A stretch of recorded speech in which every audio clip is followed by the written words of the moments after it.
warahmatullahi wabarakatuh. Alhamdulillah. Sepenginjang Pak Santa. Ya, alhamdulillah. Terus nanti kabarnya. Alhamdulillah, saya. Ini Pak Santa, CPP dapat tugas wawancara berkaitan dengan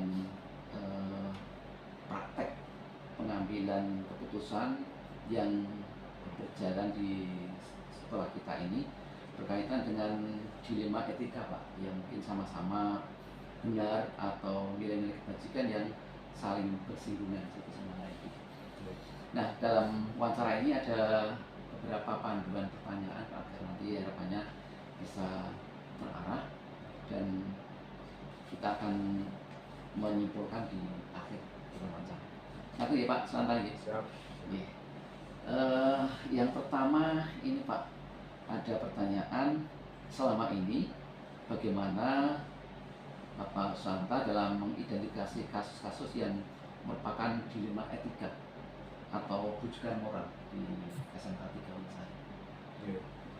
Oke, terima kasih Pak Agus. Jadi terkait dengan ketugasan sebagai kepala sekolah, tentu yang pertama kita dibekali namanya regulasi,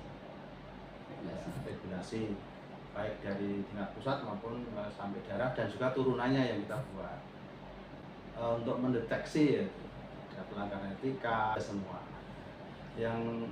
Tapi ingat bahwa manajemen yang saya yakini bisa untuk menetralisir dampak-dampak dari atau kejadian itu. Saya mengambil satu kebijakan itu manajemen partisipasi berbasis unit kerja. Itu ya. Yang kemudian yang berikutnya juga sebenarnya regulasi yang ada yang itu saya terapkan dalam konteks untuk supaya relnya itu benar ya, di rel yang benar, tetapi tidak untuk langsung menjustice itu enggak. Benar, tapi lebih ke rel supaya setiap warga SMK Negeri 3 Unsari ini, baik guru, karyawan maupun siswa itu tahu rel yang kita pakai dalam rangka apa, karena kita sudah menetapkan visi dan misi sekolah itu yang harus jadi pedoman kita. Dua kasus atau dua kepentingan yang misalkan di antara dua kepentingan itu sama-sama baiknya atau sama-sama mengandung nilai kebajikan. Ya. Terus ini bagaimana Pak Santa dalam mengambil sebuah keputusan? Ketika ada seperti itu, kita pendekatannya regulasi. Tetap regulasi pendekatan. Itu kan sebuah masalah yang harus kita putuskan. Maka rel tadi harus kita pakai regulasi. Lah itu baru dipakai itu. Kalau ada seperti itu baru dipakai. Gitu. Kalau tantangan Pak, tantangan ketika akan mengambil sebuah keputusan yang Pak Santa rasakan. Apa yang kita yakini benar gitu. Belum tentu diterima teman dengan benar. Yang fokus kita kan tetap disekolahkan siswa. Ya itu. Betul. Nah, kemudian ketika saya mengambil satu model pendekatan manajemen partisipasi berbasis unit, itu tentu juga ada risikonya. Risikonya apa? Risikonya itu keputusan menjadi agak lambat. Karena apa? Partisipasi kan berarti kita mengambil dari bottom up ya gitu kan. Nah itu akan agak lambat, tetapi endingnya itu akan bagus karena semua orang akan merasa dilibatkan. Ya, jadi merasa memiliki. Nah itu tentu juga ada 1-2 orang akan mengatakan ini keputusan lambat gitu. Ya itu yang harus kita sampaikan kepada warga. Ya, memang ini tidak ada satu manajemen yang paling baik, nggak ada. Nah, kita mengambil manajemen yang ini menurut saya itu terbaik untuk di sini ya Pak. Di sini ya, saya tidak larang di sana karena itu. Mungkin di sana beda karena mungkin kulturnya atau situasinya. Kalau sekolah ya sarana prasarana, terus misalnya ya usia termasuk usia sekolah. Oke Pak. Kalau misalkan Pak ini ada kaitannya sebuah kasus yang sifatnya dilematis gitu. Nah itu di dalam dalam proses penyelesaian mengambil sebuah keputusan untuk menyelesaikan itu, Pak Susanto ada semacam apa ya, tahapan jadwal tertentu diselesaikan di tempat atau mungkin seperti Pak? Oke, mungkin ini mungkin dilema secara umum ya, bukan Iya. bukan kasusistik ya. Ya, betul. Tuh, nah, masalah-masalah yang ada itu kita harapkan terdeteksi dini di tingkat unit.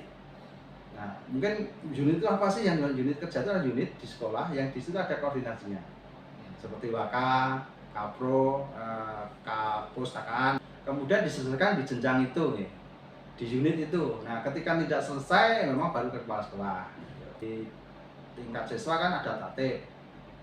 Nah, itu berapa skornya, kemudian harus dilakukan apa. Nah, setelah itu baru kalau skornya sudah sekian, apakah langsung konferensi kasus atau ada, ya, kita kan ada terobosan namanya remisi.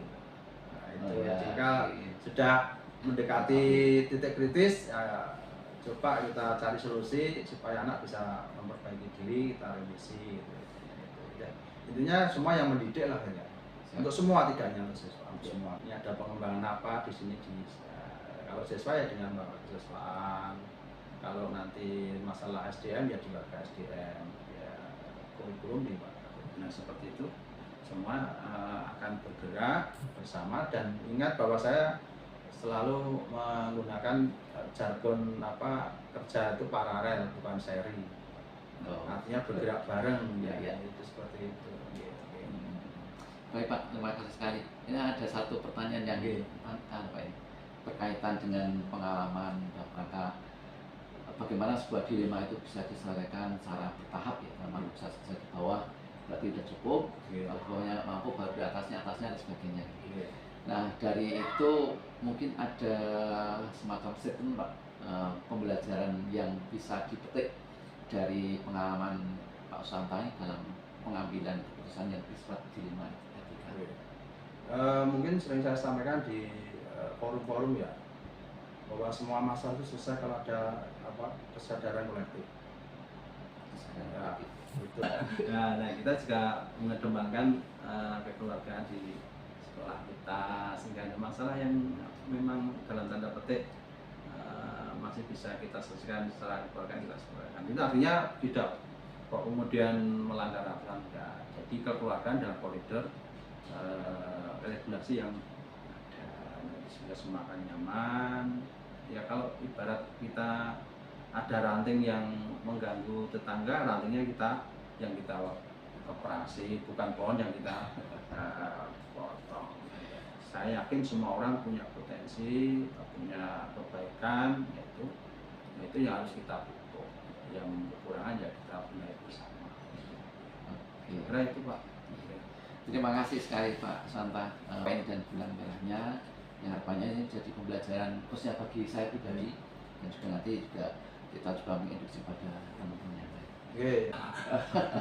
Bisa membuat semua lini di sekolah itu bisa kita bawa ke arah visi sekolah dan tujuan sekolah, semuanya untuk anak-anak kita. Itu. Baik, terima kasih Pak Susanto waktu dan tempatnya. Assalamualaikum. Amin. Itu saya hormati dalam program Angkatan 8 Kabupaten Hulu dari SMK 3 Wonosari yang pada kesempatan siang hari ini bisa silaturahim ke SMK 2 bertemu dengan Bapak Kepala Sekolah Bapak Ahmad Darmadi SPD Master Engineering. Assalamualaikum warahmatullahi wabarakatuh. Waalaikumsalam warahmatullahi wabarakatuh. Itu seperti Pak Ahmad kabarnya. Alhamdulillah sehat Agus. Agus sehat. Alhamdulillah Pak. Punten ini mengganggu kesibukan Pak Ahmad karena dalam rangka tugas kami selaku CGW Pak. Oh iya. Agus. Jadi kami ini belajar sampai pada modul 3.1 berkaitan dengan kegiatan pengambilan keputusan yang berbasis dilema. Oh gitu. Nah, untuk memperbanyak khasanah kami, maka kami dikasih untuk wawancara ke beberapa kepala sekolah yang nantinya bisa belajar banyak hal, pengalaman-pengalaman yang sudah berjalan selama ini, gitu Pak. Iya Agus. Ya, gitu. Ya. Dan bagaimana Pak Ahmad selaku kepala sekolah di SMK 2 ini mengidentifikasi kasus-kasus yang merupakan dilema etika barangkali. Ya, kemudian di dalam dilema etika itu kadang-kadang kita harus mengambil sebuah keputusan yang terbaik gitu ya. Oh ini, iya bagus. Ya pengalaman saya dalam mengidentifikasi kalau ada satu permasalahan, biasanya kita lakukan ya satu mencari data sebanyak-banyaknya, gitu. Kita cari data sebanyak-banyaknya dari terutama yang terkait dengan kasus tersebut, begitu. Jadi kita mengundang beberapa orang untuk kita mintai ya keterangan, begitu ya. Kemudian yang kedua kita mencoba juga mencari dari aturan yang ada di sekolah, baik itu regulasi ya, regulasi baik itu yang ada dari dinas maupun aturan yang ada di sekolah. Kemudian kita coba kita lihat kasusnya itu ada di mana, begitu kan. Nah yang paling banyak sebenarnya memang dari dari perorangan ya, dari wali kelasnya, dari guru BP-nya, dari guru mata pelajarnya, bahkan sampai kepada orang tuanya gitu ya. Kalau ini Pak, misalkan kasusnya itu yang sifatnya dilema ya, kasusnya ini baik dengan sama-sama baiknya gitu, sama baiknya. Ini bagaimana Pak Ahmad berupa ya pengambilan keputusan itu? Nah ketika itu hal-hal yang sama-sama baiknya ya, ini memang dilematis ya, jadi dilema ya, karena sama-sama baik. Nah biasanya ya kita, yang utama tentu kalau itu terkait dengan kasus siswa, kita berupaya agar keputusan itu nanti bisa berpihak pada penyelamatan siswa, khususnya karena kita di sekolah ya, bagaimana agar masa depan anak itu kemudian tidak terhambat dengan keputusan yang kita berikan kepada anak. Sampai bahkan misalnya gitu ya, misalnya kemudian harus, taruhlah anak itu harus keluar begitu ya, harus keluar dari sekolah, maka ya kita harus memastikan bahwa anak itu mendapatkan tempat kelanjutan untuk pendidikannya. Jadi misalnya harus pindah ke sekolah ya harus dipastikan mereka itu pindah di mana, mereka dapat sekolah atau belum, dan seperti yang sampai hak pendidikan anak itu kemudian terabaikan karena keputusan yang kita ambil. Mestinya hal demikian itu ada sering atau banyak terjadi. Ya, banyak itu terjadi. Nah, menurut Pak Ahmad ini, karena sering terjadi, itu kira-kira terkait dengan efektivitas pengambilan keputusan yang terkait dengan dilema tadi, seperti apa Pak? Nah, kalau menurut kami yang paling efektif itu ya memang memberikan efek jerah ya, yang paling efektif memberikan efek jerah ketika terjadi sesuatu pelanggaran gitu ya. Tapi untuk membuat efek jerah ini kan tidak bisa tiba-tiba begitu ya. Kalau yang kita lakukan di sini itu kita biasanya kalau memberikan semacam ya konsekuensi gitu kepada anak itu jangkanya panjang, tidak hanya sekali dua kali gitu, tapi mereka kita pantau terus gitu. Sehingga sampai kemudian ada perubahan betul pada diri anak. Bahkan kita tidak jarang gitu ya memberikan konsekuensi anak itu sampai sampai 1 semester bahkan gitu. Ada yang sampai 1 semester kemarin itu. Berarti bisa jadi penyelesaiannya tidak langsung sesaat, iya, tidak langsung sesaat, tapi agak kita pantau sampai anak itu betul-betul berubah. Kalau tantangannya Pak? Ya kalau tantangannya memang Pak, jadi bagaimana kita bisa memberikan rasa adil pada semua ini yang agak berat gitu ya. Jadi misalnya kadang-kadang kalau kita bagi keputusan A bagi B, C merasa itu tidak pas gitu. Misalnya antara anak dan orang tua saja kadang-kadang juga ini kan, dan seterusnya seperti itu. Jadi memberikan keputusan dengan memberikan rasa adil terhadap semua pihak. Jadi guru juga merasa lego, kemudian orang tua lego, apalagi yang mengalaminya itu lebih lego. Itu ya tantangan tersendiri untuk bisa seperti itu gitu. Untuk memuaskan banyak pihak itu Enggak mudah dari guru. Oke Pak. Memuaskan banyak pihak tapi sesuai dengan regulasi gitu ya. Iya. Kita hanya asal yang penting semua puas gitu. Betul gitu. Nah tadi kan ada yang jangka panjang Pak dalam menyelesaikan gitu. Nah mungkin di dalam menyelesaikan dilema etika yang jangka panjang itu Pak Ahmad ada mungkin semacam jadwal atau sesuai dengan Pak ini. Artinya sesuatu yang manggil terjadwal, Iya. kemudian bentuk atau prosedurnya tersembunyi gitu. Oke. Jadi kalau biasanya kan kita sepakati di saat penanganan kasus itu ya. Kalau di sini itu terakhir itu kita sebut namanya konferensi kasus gitu ya. Konferensi. Pada saat ada konferensi kasus yang kita hadirkan semua pihak yang terlibat di situ, itu kemudian ada kesepakatan langkah apa yang akan kita lakukan, konsekuensi apa yang mereka akan lakukan begitu kan. Nah, kemudian kita buat schedule-nya, siapa yang bertanggung jawab, kemudian ada semacam jurnalnya juga gitu ya. Sehingga kita mengetahui progres perkembangannya seperti apa. Gitu. Sangat terukur berarti langkah-langkahnya. Jadi harapan kita seperti itu. Luar biasa nih. Oke Pak, selama ini dalam pengambilan keputusan kasus dilema, mungkin ada yang ringan, ada yang berat sebagainya.